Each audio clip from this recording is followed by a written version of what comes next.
go to sleep when I got you next to me.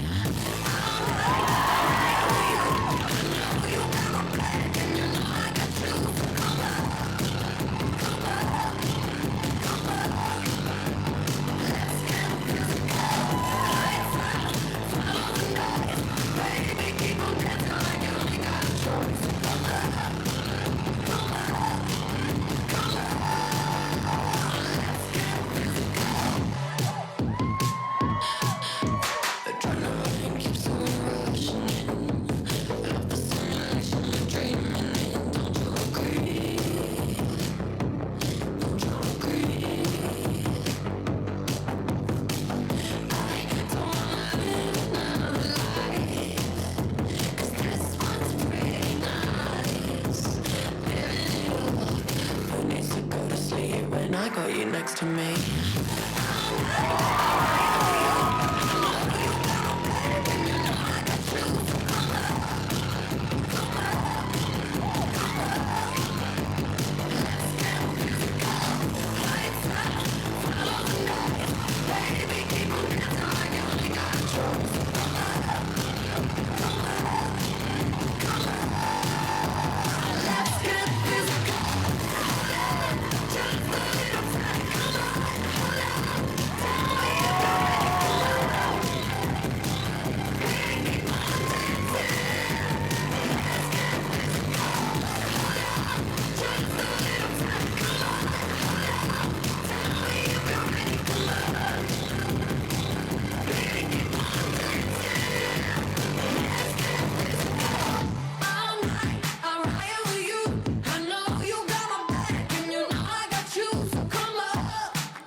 Astounding. Thank you so much. Thank you for bringing sparkles to Pride. No problem. Thank you for bringing energy, and thank you for bringing mad skills and reminding us all, kind of combining all the fear of every time you would smash down. I was like afraid.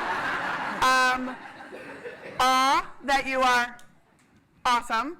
Thank you. And everything about it is amazing. Crave, everybody, crave! Wow. Unbelievable. So fun. I know, I was like really excited about my shoes. I was like, yeah, well, whatever. Calm down, Liz. I will be doing the splits later. All right. This is a section that is pride, which I love because patriarchy has decided pride is a bad thing, and fuck patriarchy. So I feel like having pride and owning it is like this incredible session that we are going to learn about all the emotions around pride and what it means and how self-love to me is like the center of pride. So, and I feel like there's no one better to curate this particular pride block. Pride gathering. A pride is actually a group of things. So this is a pride of pride, which I feel really excited about. You know this person. I love their work. I love them. Whether it's the ACLU or Sierra Club or Black Lives Matter Global Network, our next curator just collaborates and gathers and communicates in a way that makes the world a better place. She is the founder of Radcoms, of which I am a member and which so many of you are. And it is just literally a place where so many folks have been able to be gathered, to be called in, to be called out. And I just have to take a point of privilege to say that when my organization was called Lady Parts Justice League, no matter why it was called that, Chanel was one of the people who so graciously and kindly and effectively called me in with the other groups in RadCom to say, you know what?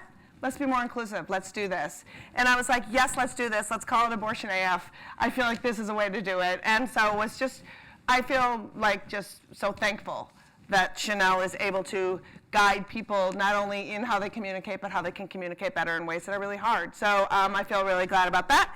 And without further ado, I could go on and on, but I'm not gonna, because I just love this person. Please welcome Chanel Matthews. Chanel!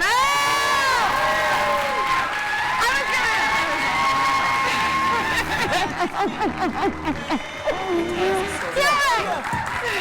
tell us a story. They tell us a story that police make our communities safer. They tell us a story that huge profits for a few benefit us all. They tell us a story that we are extremists. They tell us stories designed to limit our abilities and to pit us against one another. They tell us a story that our movements are failing. But in our stories, we are rising. We are rising. We are rising. We are rising. We are talking about systems change and power in relationship to communications and storytelling. In order for us to win, we have to tell stories. We have to tell better stories. In order for us to win, we have to be able to look at how are we really talking to the right audiences and really influencing people. We are the message developers, the storytellers. We are narrating this movement now and for future generations. This is the long game. The right has been incredibly powerful in using narrative and story and frames for decades and decades and decades to create a path to policy that actually is killing our people. If we don't understand the power behind that, then we only have ourselves to blame.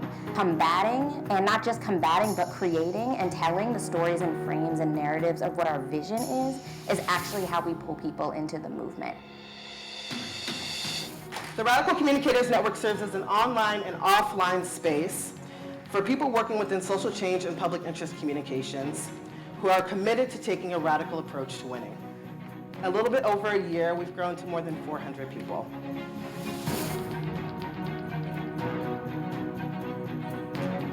When we control the story, we control our freedom. When we control the story, we control our lives. When we control the story, we can change future generations. In our stories, we are fierce, fabulous revolutionaries. In our stories, we are victorious. In our stories, we are worthy. We are enough. In our stories, we are winning.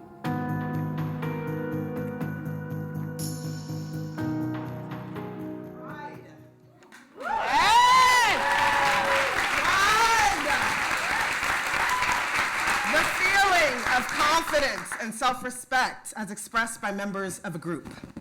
The Radical Communicators Network makes me feel a great sense of pride, not unlike how I feel when I come here to Frank and see all of you.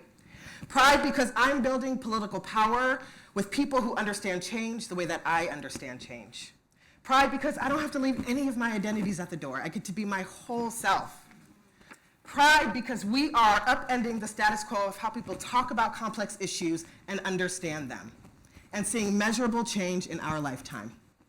And pride because of the abundance of growth opportunities and transformation opportunities in our personal work and our professional lives too.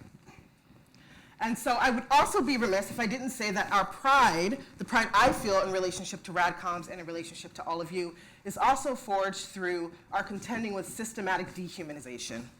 So the complexities are abound, the contradictions are broad. But pride is also a sense of deep pleasure and satisfaction, which is what I've gotten by being able to curate this block.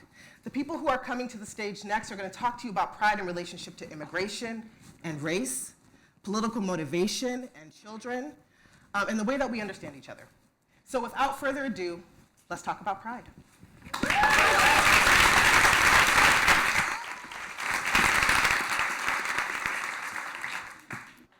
Kicking off this Pride of Pride He's a teacher and a scholar who researches how race interacts with various spheres of U.S. politics. Since 2016, he has served as co-director of the First Generation First Quarter Challenge, which is a peer mentorship program providing support to first-year social science students seeking to become the first in their families to graduate from a four-year university. Very awesome. Today, they're here to talk about the themes in the new book. New book, literally out in January, new book. For sale downstairs, new book. Book you should purchase, book, new book. Downstairs, where's the book? Downstairs. Who's gonna buy it? Very good. The book, Anger Gap, How Race Shapes Emotion in Politics. He'll be discussing the relationship between emotion and politics, who gets to have those emotions in politics, and what emotions motivate specific groups. So without further ado, please welcome Davin Phoenix!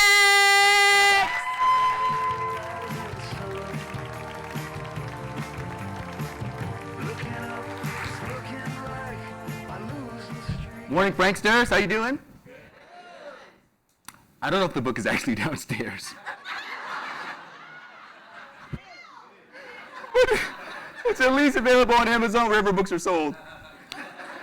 If you'll indulge me, I actually want to open with a somber acknowledgement of a belated birthday. I'm sure as many of you saw, Trayvon Martin would have turned 25 yesterday. So I want to, especially being here in Florida, just acknowledge him and honor his legacy. So I want you to now travel back in time with me. Back, all the way back to Inauguration 2017. Believe it or not, that was just 3 years ago, right? What are the sounds that continue to ring in your ears from that moment? What sights can you continue to envision? For me, it's the sights and the sounds of anger. Look at this thing. That's the other way. The big one. The big one goes forward. Anger, right? But you get these women's marches across the nation. These efforts to turn dismay into defiance and to mobilize on the basis of this righteous indignation. You know, what a contrast between the emotions on display in that day and the emotions on display the last time a newly elected president was inaugurated. So come back in time with me a little further. Let's go back to January 2009. You know, I was there for that inauguration, and there were two sensations. One, my feet were freezing cold. But my heart was warmed by the expressions of joy and jubilation, especially from the throngs of black folks gathered along that National Mall that day. So the older black folks, they would tell everyone within earshot, out of earshot too, right? Never thought this day would come, right? And there was that palpable sense of pride, right? Young folks swaying and swag, yeah. Not yes we can, yes we did. That contrast between the emotions on display in these very different times is really instructive because I found in my research that emotions move the needle very differently across these racial groups.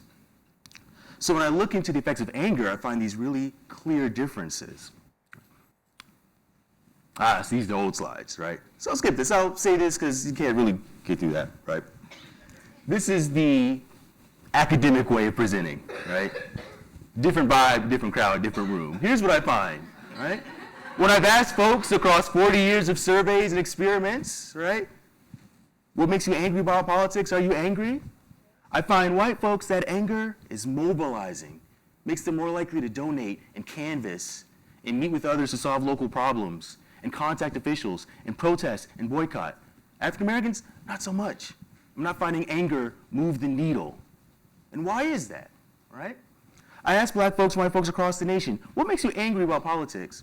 It wasn't just the object of their anger that differed, it was the language that they used. As we saw yesterday, you know, many of our thoughts and our words are unconscious. And so the language they're using really displays the actual sentiment they're feeling. If you can see right here, you know, I'm tired of officers getting off, right? I'm tired of this gender pay gap. I'm tired of healthcare costs being too high. Tired, that's fatigue, right? That's a sense of exhaustion with these unrelenting threats. We've got someone here talking about constantly living in fear. Not indignation, fear, that sense of anxiety, that sense of threat, right?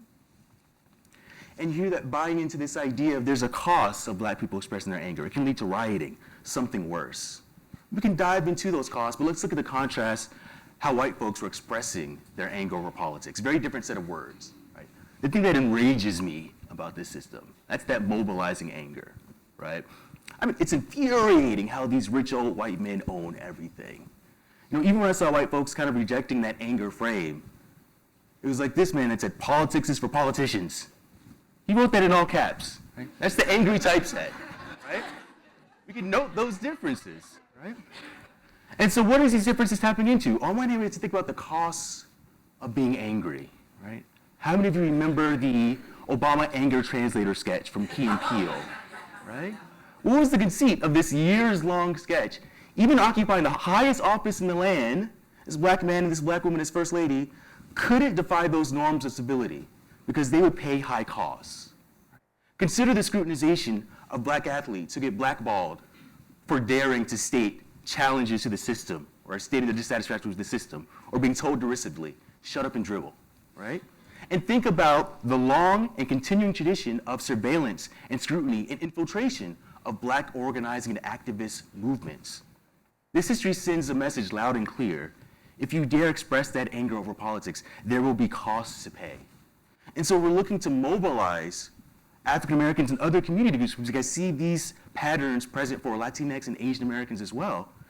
We can't just bombard them with threats, right? That might not incite the type of indignant response we're expecting, right? It can remind groups of that lack of agency they perceive in politics and make them feel demobilized, make them feel debilitated.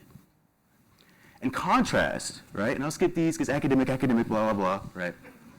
These are in the book though, so you can see these in the book. Pride is having this unique effect for Black, Latinx, and Asian Americans. Their expressions of pride are correlated with more participation, more likely to contact officials, more likely to protest, more likely to boycott, more likely to work with others to solve local problems, more likely to attend town halls and meetings. And so what is it about pride that's moving the needle? We can draw some contrasts. Right? Anger is rooted in someone violating a norm, someone wronging you. So it's based on external context, right? Someone has to do something to me I don't like. Pride can be felt in times of joy, in times of distress, because it's self-reflective. I feel pride over something I achieved, something I accomplished, something I overcame. And so whereas for me to feel anger, I need to have control and agency, this is really critical because people of color often, when I ask them, how much political power do you feel you have, not as an individual, but collectively as a group? I see very pessimistic responses, right? I see people, when I ask them as an individual, yeah, I have all the power in the world to get things done in my community. When I ask them a bit later, what about your racial group? Nah, you know. And it's not about reflecting our capacity, right? It's about a system that's perceived as hostile or indifferent to our interests. Right? And so this is where pride is key. When we feel proud over what we've accomplished, we feel a greater sense of control. Recall yesterday we were led in doing this arena fist bump, right? We did that. In this moment, when I'm proud of my accomplishment, I'm not only in this moment, I'm pumped for the next round, pumped for the next match, right? Excited for that next uphill battle to fight. And so pride can be really instrumental in getting people of color off the sidelines onto the playing field. And lastly, while anger spurs this sense of impulsivity, in that moment I kind of act first and ask questions later, right? Think about the consequences later. Pride sparks joy. Again, as we saw yesterday, that sense of happiness can compel action from folks. And so when we think about the landscape of popular culture, social spaces, and even politics, we can consider those pride messages, those affirmations of Black beauty and affirmations of the value of Black lives can instill that sense of pride. And in the political landscape, that sense of victories won, that sense of not yes we can, yes we did, that can compel action. I wish the story was that simple, right? But there's always a complicating factor. For groups of color, Black, Latinx, and Asian Americans, I looked at the relationship between the pride they express and their policy preferences. Did the same thing with anger. I found that those that were expressing more pride were actually more supportive of deporting undocumented immigrants, expressed more approval of racial profiling. In contrast, these groups of color expressions of anger were associated with supporting a pathway to citizenship, opposing racial profiling, and seeing the value in working together across races in the Trump era. And so it's not as simple as motivating a sense of pride that can be like an ego boost, right? We have to be really careful in the ways in which we're appealing to pride. We want to craft a narrative that says the hard-earned victories that have been won by interracial solidarity and intra-group cooperation. We need to understand the value and the radical power of lifting while we climb and centering the most marginalized members of any group within the organizing, within the activism being done. For us to be able to do that, for us to be able to craft that kind of narrative can be compelling. So when we look at this time and we ask, did you stand in solidarity with other groups? Did you stand for the least of these? Did you organize and mobilize in defiance of a racist and sexist and homophobic and transphobic and xenophobic and classist political order? The answer can be a proud and a defiant and a resolute, yes, we did. Thank you.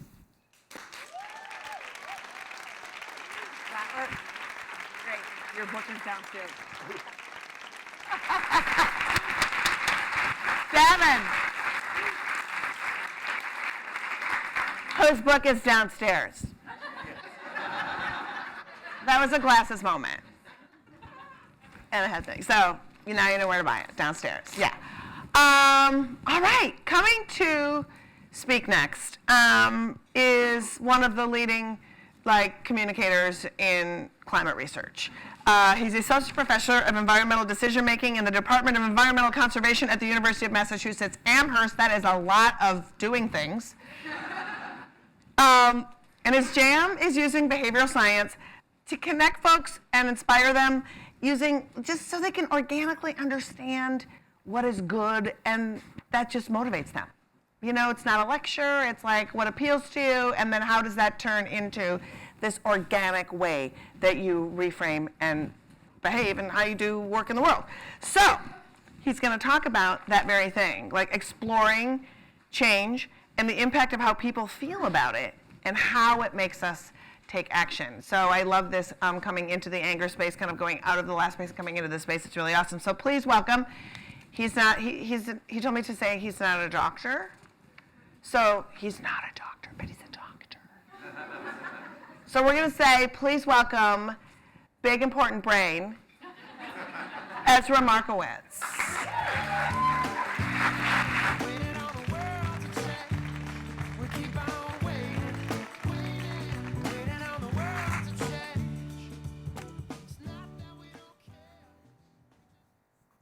The stories that we tell about climate change, they're going to shape what the future of our species looks like and what our planet looks like.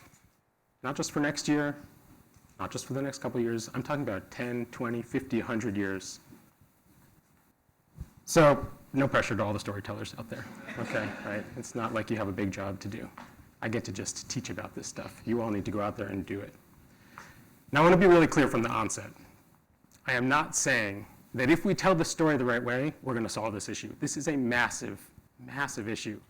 We're talking about redoing, recreating our economic system, our social system, our political systems, our infrastructure for a more just world. That is no small task. So I don't want to be glib about the scale of this problem that we're facing.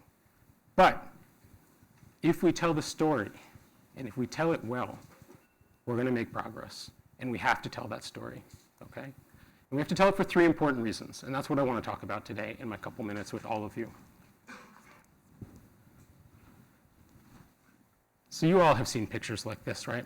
If I tell you that the story of climate change is about the polar bear that cannot find its next meal, can't find its mate so that it can get to the next generation. If I tell you that climate change is the story of the kangaroo that's boxed in on all sides by wildfires that it, of course, was not responsible for, how do you feel? These are tough images to look at, right? This is a tough image to look at. How do you feel? Sad, right? Sad, okay. Don't worry, I'm not only going to make you feel negative things today. I could tell you instead that the story of climate change is one of corporate greed. It's one of an economic and a social and political system run amok. Now, how do you feel? Angry. Wow, we're doing well here, okay? These are both stories of climate change, and they make us feel differently. Or I could tell you that climate change is the story of humanity running headlong into the limits of its ability to survive as a species on this planet. And we hear this story all the time, especially over the past few years, and especially in the last 12 months, actually. This story is everywhere, right? Everybody has seen these images. Everybody has heard this 10 years or 12 years. Now, how do you feel when that's the story that I tell you about climate change? Scared. Okay, so we've gone through a few different, what we would call negative emotions so far already, right? So we've got lots of stories to tell about climate change, and the stories make us feel different things. So all the stories that I just told you, the stories of doom and gloom, of a political system run amok, these are all true and accurate stories about climate change. They need to be told because they tell us what we're moving away from. But there are other stories that I could be telling you about climate change. For example, how do you feel when I tell you that climate change is actually the story of opportunity and innovation? Massive job growth, good jobs, but that this is an opportunity for humanity to decide what it wants to do, what it wants its future to look like. Now, how do you feel? Hopeful. Maybe a little bit of pride sneaking in there for our pride session.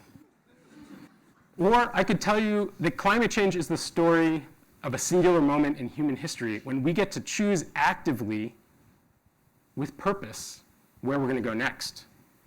We know enough. The scientists and the science of climate tell us what's going to happen if we go one path or another. That's actually quite unique in human history, that we know what's going to happen with a lot of confidence, despite all the uncertainty, and there's a lot of uncertainty. That's power. That means that we have an opportunity here to decide where we go. And so this also should make us feel hopeful and optimistic. These are also stories of climate change. And so this brings me to the second critical reason that I think we need to think more about how we tell the story of climate change. And that is that how we feel about this issue, how we feel about all of the issues that all of us are working on, are going to shape in a deeply powerful way what we do, whether we act, and what those actions look like, as we've been hearing about. So in my own work, we think a lot about emotion and engagement and different types of engagement and action. And one of the things that we found is that people tend to feel pretty badly about this issue, and sometimes that motivates action. In fact, we all had an opportunity to think about climate change with Frank. There was a little bit on the website, I'm not sure how many people noticed, where it said, you can offset your travel to Frank. Some people noticed that, right? So there's nothing wrong with offsetting your carbon emissions. But it puts us in a particular frame. What is the frame when I'm asking each of you to offset? I'm asking you to take some personal responsibility. There's nothing wrong with personal responsibility, but what are the emotions that are going to be affiliated with personal responsibility in the context of this massive issue? Shame and guilt and hopelessness. And we need to, as we've heard earlier today, we need to acknowledge those emotions because they're critical. But what we found in some of our work is that when we can help people anticipate the future that they want, anticipate the future that we could have if we get this right, if we help make them feel proud about the future that is to be, they become much more engaged with this issue. They're able to think about it and sit with the challenges that we face, and then they're ready to go out. They're ready to be active in the world. What I think we're finding in my own work, and now there's a decade of research at this kind of interface of climate change and psychology and decision making and emotion. We need to engage the full suite of emotional responses. We need the guilt and the fear and the sadness and the anger, but we also need the pride and the joy and the hope and the optimism. We need to engage all of those if we want to push people in the right direction. And that really brings me to the kind of the ultimate reason why I want us to think very carefully about how we tell the story of climate change. Because how we tell this story is going to constrain, both for better and for worse, the types of future that we envision for ourselves. Right now, the stories that we hear about climate change most frequently are stories of what we need to avoid. They're about the future that we cannot accept. And that is critical. We need to talk about that story. right? We need to know what it is that we're moving away from. But we also need to have the story of what it is that we want to move towards. That is the story that I think we're just starting to tell in a more effective way in the context of climate change, and actually on lots of the issues that we face. And if we can tell that story, we're going to become much, much more likely to move towards that more just and kind and diverse and flourishing world that all of us want to seek. And so that's why I came here today, was that I want to encourage all of the storytellers in this room to think more holistically, to think bigger when we're talking about climate change, when we're talking about these issues, because we need, as I said, to engage that full suite of emotional responses. And if we can do that, then I am much more hopeful, and I think I will be proud of where we are heading as a species on this issue. Thank you.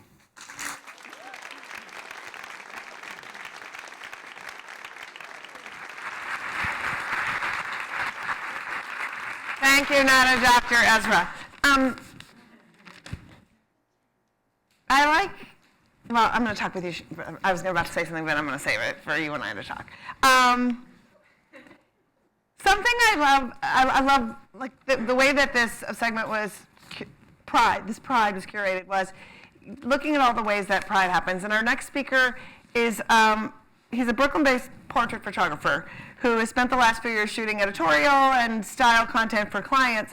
And throughout the years has always pursued the truth that can be found in portraiture. And I love when people do editorial photographs of people who are doing work and who are not necessarily photographed, to be able to capture oftentimes something in them that they haven't seen until they've seen that photograph. And I think that is a value that we often forget. And when you look at the pride in people that you normally don't see, and it goes back to so much of the imagery we've talked about, the negative imagery that we use or the tragedy porn that we've talked about, and to find the pride in someone so they can see that not in a mirror, but reflected back at them in a photograph, I think is super important. And so I'm really excited to hear how to capture the pride in your subjects using storytelling as a tool through photography. Please welcome Andre Laro.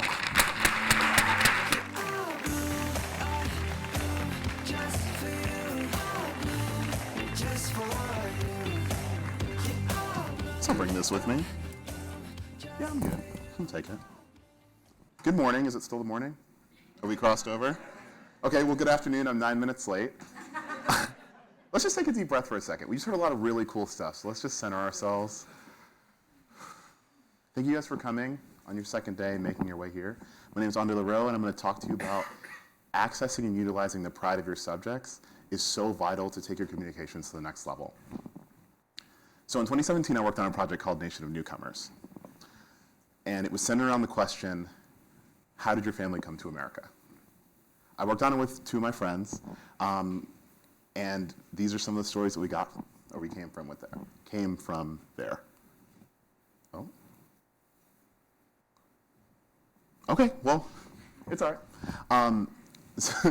I guess we had a little slide malfunction, but the stories, some of the quotes that came out that were very, very powerful. One woman talked about their family winning the lottery in Poland and how they had to uproot their whole family and move in 3 months and what that felt like, but what being American means to her. I had another person that said that her parents grew up under a regime in the Philippines where they didn't have the opportunity to have freedom of thought, and that she got to go to the Women's March the next day and just what that opportunity meant for her. And we're doing these interviews in a room literally a quarter of this size. And it was so, oh, okay, never mind. Here we go. Jennifer's quote really stood out to me. She said, "We were never born with a sense of entitlement because we understand that without the hard work of our parents and of our families and of our ancestors, we would never be where we are today." And it's such a powerful thing. This is the one I was talking about. She grew up under the dictatorship of Marcos, where freedom of thought wasn't a thing. Or Genevieve was talking about moving here and losing his father at an early age, and how America means hope for him because he and his brother worked hard to own the house they have today. And I'm standing there and I'm knee deep in these people's pride. Their words are heavy, and they finally get to the point where I'm asking them a question where they have the opportunity to really speak for themselves. which isn't something we get to do as often as we think, even with Twitter, Instagram, etc. And the pride they had was the pride of being the byproduct of triumph, right? And so for some of you, I'm saying some of these quotes and you're nodding, and I can tell that for some of you, these are stories that resonate with you directly because this is your experience. So the question I want to pose to you today is, what happens if it's not your experience? Why would you care to read it, right? Your heart rate's picked up, you care, but that might only be 20 out of the 100 or 200 people that are here. How do we ensure that we're communicating this pride accurately in our storytelling? How can we make that pride translate into actionable empathy so that we can move from feeling nice or learning something into figuring out how we can make it matter? We heard two people just talk about race and about climate change, two very big things that we're going to try to touch on today. The 3 points I'm going to bring up to you are pretty simple, and I apologize you know them already, but bear with me. The first one is ask better questions of our subjects. The second one is to be accountable to them. And lastly, it's to be a historian and not a hero of the story. Was that good? I can just go. I mean, that's it. Whatever. Okay, so ask better questions. Why do we need to ask better questions? We have the who, what, where, and why. I'm a journalism major from University of Florida. And so obviously we covered those things. Paid a lot for that. And but we ask better questions because we want to give our viewers multiple access points to our subject. Right? When we think about the idea of identity, of how we describe ourselves, what our jobs are, what our descriptors are, our words, who we're dating, etc., there are so many more things than that. And to properly access and reflect your subject's pride, you need to ask better questions so that everyone in here can see something that reflects them, and thus they feel more likely to care or be a part of. I worked on a project with Teen Vogue about female incarceration. And so I came into this apartment in Queens for these two women that were incarcerated for a long time. This is Deborah. We're only going to work on Deborah because I got to go quick. But Deborah, I remember I walked in, she was so excited, even just to have this space for herself. And when you start asking initial questions about prison, we have this like fetishization of violence where we're like, what was it like? Did you get stabbed? Like, what was the food terrible? Like, yes, like really stupid and really kind of not great questions.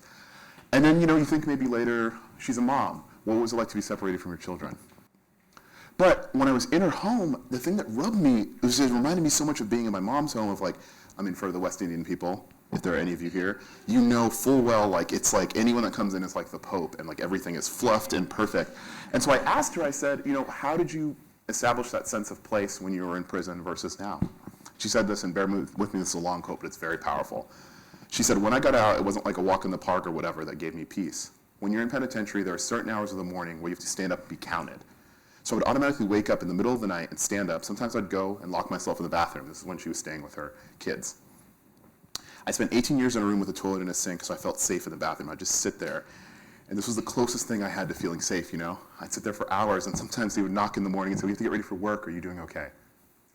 And asking that better question, the first step is being observant, right? I got very lucky in that I just noticed this thing. She reminded my mom, and I asked a better question. But how do you be observant? If you take out your phone screens, you look at your phone, generally people keep the pieces of pride, the things that give them the most peace and just excitement, right in front of them. I wear a necklace, it's my mom's, it's underneath this, so don't rub the mic.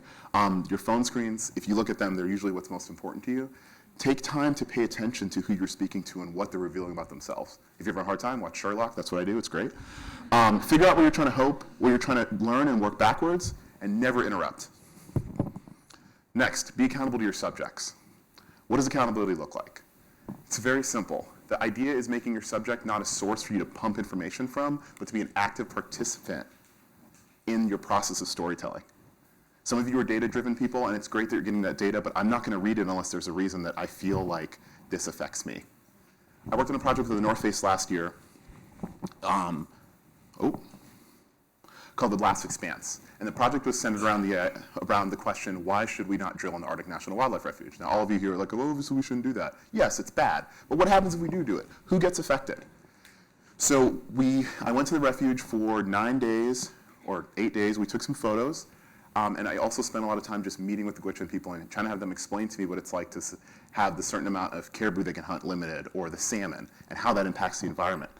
And then we made this site that was supposed to have you learn about the issue in 7 minutes. But if you do go to this site, I promise you most of it is person-led storytelling, that when you see it, you're like, oh, this makes sense. This has interest to me because I'm seeing someone's struggle and also their pride in their home and why they shouldn't have to lose that.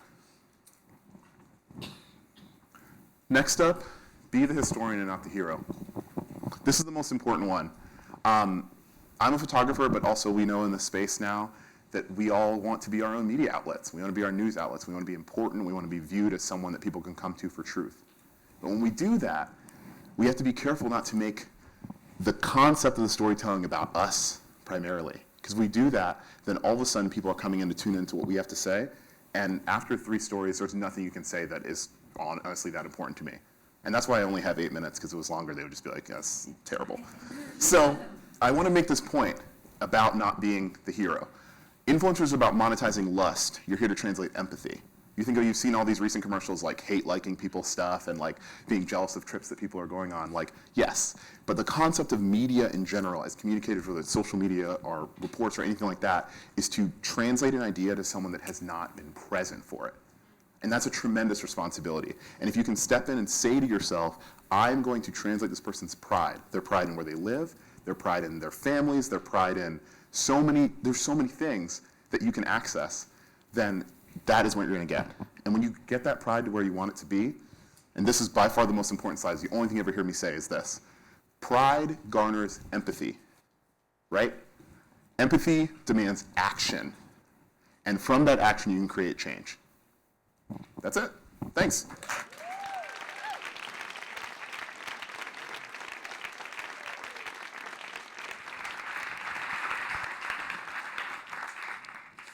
That was awesome. I am excited and proud to bring our second Corel Fellow of the convening. Do you remember the Corel Fellows, newbies? Incredible people who are going to tell amazing stories. Our next one coming up is the Jackie Kent Cook Scholar studying journalism and sociology at Mercer University. A contributing writer and reporter for her school's TV station and hopes one day to tell stories as a documentary journalist. And she did her Corel Fellowship this past summer at Mary Center, which is a nonprofit that provides medical, social, and educational services to families in the Washington, D.C. area. Her talk is going to be a personal one, talking about how Black and brown representation and the love of oneself can affect the overall mental and emotional growth of minority children growing up in the America that we're living in today. So please welcome, with great pride, Corel Fellow, Cameron Jackson!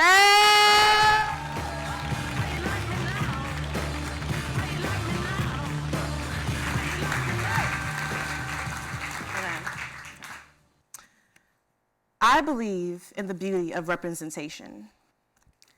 When I was a little girl, my mother would do my hairstyle for the day, the night before. I would sit in front of her on the floor as she would section my hair out into different parts. I remember one evening we were watching the nightly news. I stared as the 2 anchors interacted with one another, their porcelain skin jumping off, reflecting onto my own. It was in this moment that I realized they did not look a lot like me. They did not have skin the color of toffee or hair that rebelled against whatever product was being used on it. I remember another instance when I was in school, and a classmate of mine tugged lightly on a strand of my hair. "Your hair is big and funny." That's what she told me as she giggled. I stared at her. Her brunette mane was pulled into a ponytail. Sure, we were different, but at this point, it wasn't something that I cared to acknowledge. I'd come to terms with our differences. Yet here I was being confronted with a statement that I didn't have a response to. I didn't think my hair was funny. Had she never seen hair like mine before? I saw hair like hers all the time. I saw it everywhere that I went. We live in a world where for Black and brown children, being exposed to white beauty standards is unavoidable. Lucky enough for me, I came from a home that told me on a daily basis just how beautiful and important I was. I'm telling you all this story to tell you that representation is everything. Growing up in America shows you that representation is everything. If a child does not have the right representation, they can easily be swallowed up into the society that tells them there is no room for you here. This summer, I noticed how much that was changing. one Mary Center at a time. When Maria Gomez created Mary Center in 1988, she did it with the intention of making room for people, creating a safe space. Mary Centers hires graduates from its teen programs and recruit people at community outreach events. They implement this so that the staff reflects the center's participants. This reflection, this representation, is what community outreach looks like. In a culture that perpetually belittles the accomplishments and gains of minorities, there are places like Mary Center who use representation to consistently lift up the surrounding community. There is fulfillment in being accepted. There is fulfillment in feeling happiness and joy in a place that's supposed to be home. How do we expect children to reach their full potential when society hinders their growth and breaks down their pride? See, what I've noticed is that pride and representation go hand in hand. 8-year-old me didn't cry and break down when a child was all too aware of our differences. I thought about it, believed that one day she would see things from my perspective, and then continue to follow in the footsteps of my mother, who ingrained in me the importance of loving oneself. As I grew older, these instances occurred more and more, from middle school to high school, then to college. But with each occurrence, my pride grew. The challenge is, not every child is giving the love and support of family, and they may not have the support of the Mary Centers of the nation. Through my years, I've noticed that there is power and beauty and so much influence in being represented. This summer taught me that no matter what I end up doing, whether it's working at a nonprofit or writing news stories for an organization, my personal mission will always be to be the voice of the underrepresented. The good news is, Black and brown children are beginning to see people who reflect themselves. I mean, look at the Dora Milaje of Black Panther. What little Black girl wouldn't look at that and say, ooh? But that's it. It's just the beginning. I know that somewhere, there is still an 8-year-old who is being told that they are too different. My hope is that the teachers, the mentors, the parents, the Mary Centers of this nation will all come together and give this new generation the same guidance that my mother provided me with. I plan, through my storytelling and through my journalism and through being a journalist, to change the narrative. And I challenge you all to do the same. Thank you.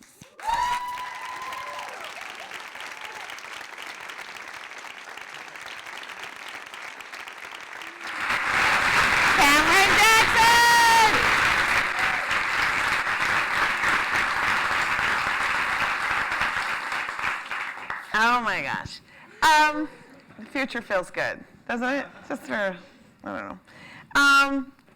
The next person coming to the stage is a rare, they're rare. They said they're rare. They're rare. There's a Muslim rap game that is happening, and it's rare, and this person is part of it and on point. She's an advocate of modesty, dignity, and common sense, has performed with Kendrick Lamar, Alicia Keys, Janelle Monáe, and engages in community organizing from home base in Oakland. She uses her time and skills to unite and educate people locally and internationally, and she's going to be talking about through her journey of pride and fearlessness as a Muslim rapper and a defender of civil rights and a civil rights legend legacy. She's going to tell you some pretty awesome shit. Please welcome to the stage, Aaliyah Sharif! Nobody pray for me. It's been Oh, thank you so much. Hey, how you guys doing? How's everybody feeling today? Doing good? Okay, so they said I'm a hip hop artist, like you said, so I'm gonna need y'all to do something real quick to get the room loose, make me feel comfortable. So I need you to put your hands up like this, and do a little shoulder bounce. Hey, y'all doing it? Okay, good. Awesome. We just needed to get loose with it. So today I want to tell you a story about fearlessness, how I face it, and it starts back in 2017. So some of the speakers mentioned the Women's March. Make some noise if you're familiar with the Women's March. Okay, so this is where I'm going to begin my tale. So the Women's March in 2017, Washington, D.C. I got to perform. It was incredible during that time because, as you know, the nation was pretty afraid. In that moment, seeing, for me, 500,000 plus pink hats out there, all these different media outlets, millions of viewers, I was like, okay, this is the time I'm going to exemplify fearlessness. Why? Because I knew where I came from. And also in this time, why be afraid? We don't know what the future is holding. There's no point to curl up and die. We have to be brave. So in that moment, I hit the stage, I see all these people. I couldn't help but think of a post I seen on social media. Before I could even utter a word, mind you, it's a sea of hats. I thought about my ancestors, but most importantly, I thought about what this post said. This post was warning, from my friend, warning all Muslim women, Muslim girls to remove their hijab, to stay safe. Can I say that again? Take off this thing right here, to stay safe. That right there prompted me, with all the love and pride in my heart, not knowing where the future was going, but to be brave and to be sure. Put my fist up, keep my head high, and I yell, "We are not afraid!" I had 500,000 plus people yelling it back with me. And in that moment with those women, I stood for something. I remembered who I am. Now, like I said, the nation was very afraid. We were all scared. We didn't know what was going on. But I knew in that time it was important to change the narrative and begin to write our own. We had to deprogram ourselves and reprogram ourselves with no fear, with resiliency, with a testimony of though this hardship is coming our way, we are ready for it. And even if you didn't feel it in the moment, you had to say it to believe it. You know what I'm saying? So this moment right here, we are not afraid, and that's a picture for me on stage. That moment right there became a mantra for me. We are not afraid.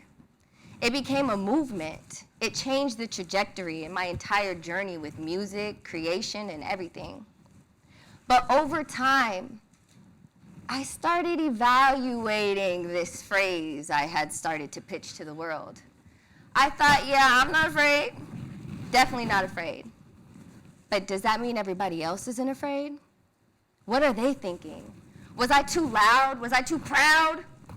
Was I too black? Did I sound like an angry black woman? All these thoughts start coming in my head, but I realized it was because of fear. I come from a legacy of fearlessness, which is my grandma Margaret Block, my Uncle Sam Block, really quick for you. They're Mississippi legends. My Uncle Sam Block was a civil rights leader in Mississippi. He was also stabbed with an ink pen for coming into a non-colored bar. He was known, which I just found this out, he was known to be the freedom song leader in Mississippi and the entire South. When he would come, people would say, Sam Block, oh my gosh, sing for us. And he would sing all these songs, and ironically in Washington, D.C., he's in the Smithsonian for all the freedom songs, and he's the leader.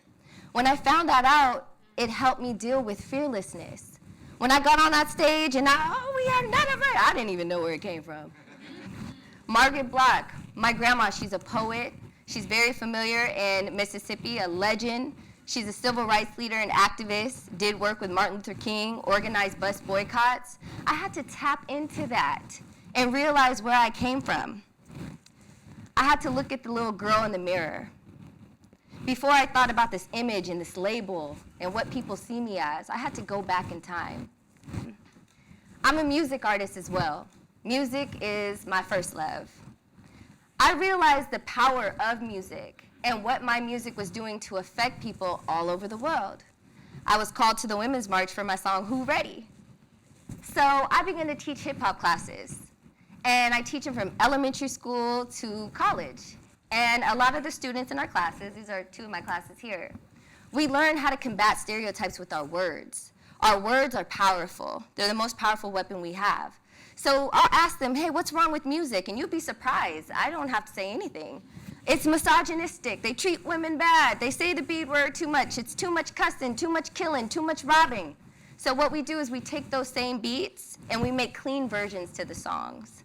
And they do it themselves, and that gives them the power, that same power that was instilled and fearlessness that I had instilled by my grandma, by my great-grandma, by my uncle, and generations before me.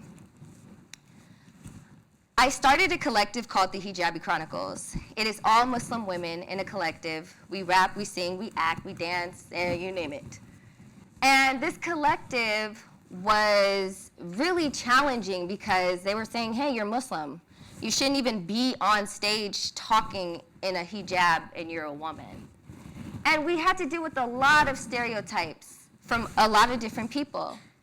But one of my favorite times that we exemplified fearlessness, again in front of the world, was the day we decided to have a hip hop concert. Now mind you, there are no really supportive outlets for Muslim females in hip hop. So our concert starred all Muslim females in hip hop to the point where, you know, we were getting discouraged, but we still did it. People came out from near and far. The news even came out. Next thing you know, we were on the news.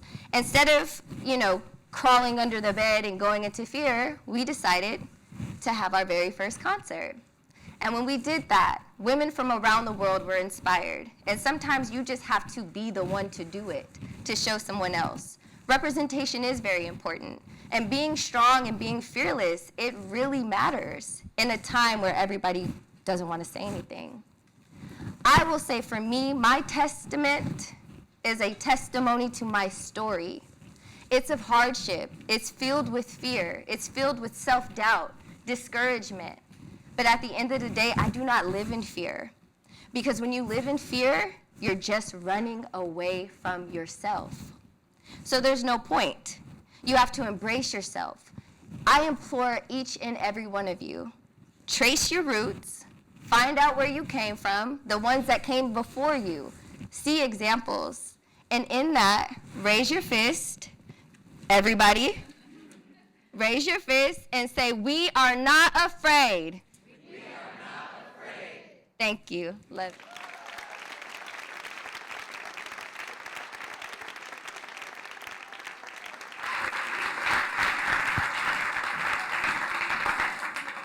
Chanel, come on back up. It's you. It's you and me. It's you and me forever.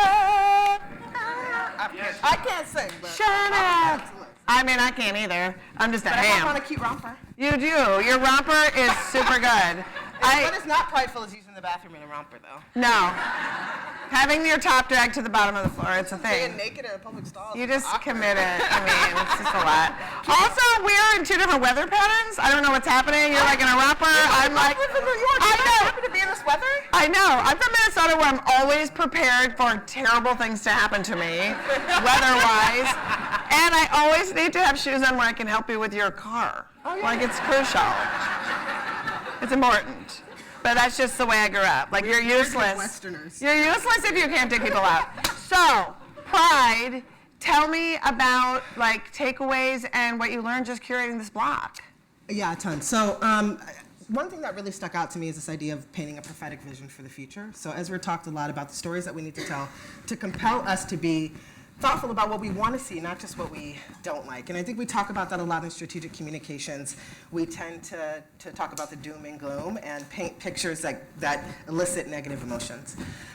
It can feel hard to be optimistic in times like this, and we have to challenge ourselves to think about how future generations understand what we aspire to and not just where we've been or what we've done to ourselves. And so that was really interesting for me. The other thing is thinking about pride in relationship to immigration. So I remember a couple of years ago, I heard this interesting story about maybe APEN, a group in the Bay Area, who had done some polling around new Americans, people who had recently gotten their papers. And they had, this organization was running around telling people, like, you need to really decry America. We are not implementing democracy the way that we need to. And these folks were like, I'm really proud to be an American. Right? And so we do this thing for those of us who have the privilege of being born here and haven't had to experience the hardship of migrating from another country or experiencing harm in another country to come here, the desire to want to be American, to wag our fingers at those folks and tell them how they should feel. And we're not doing ourselves a service in our work in strategic communications and organizing by doing that. So I think being mindful of how we frame pride and how some people experience pride and how for example, I don't feel that same way that they feel, right? Because I've experienced the systematic oppression of living in America as a Black queer woman. And then Aaliyah, what does it take for you to stand up in the face when there's a Muslim ban? When people are dehumanizing you systematically in the media and your entire community is being shamed and blamed and stigmatized, how do you stand up there and say in front of 500,000 people and say, I'm not going to take off my hijab?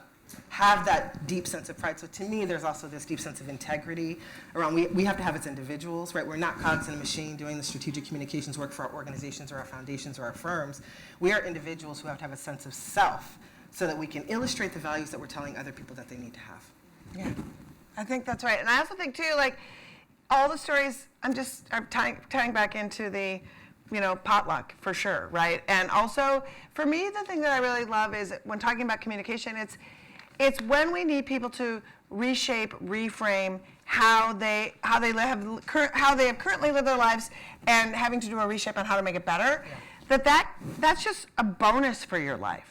It's I think oftentimes we portray it as we have to adjust and that's hard. And it's like, no, we have to adjust and that's actually going to be more awesome. Yeah. So making adjustment be this point of accelerating your own life and in turn other people's lives, I think is like a super important takeaway for me too. So I love it. And I feel like I feel very proud to be here. And I feel very proud to know you. Me too. So boom. Yay! Thank you.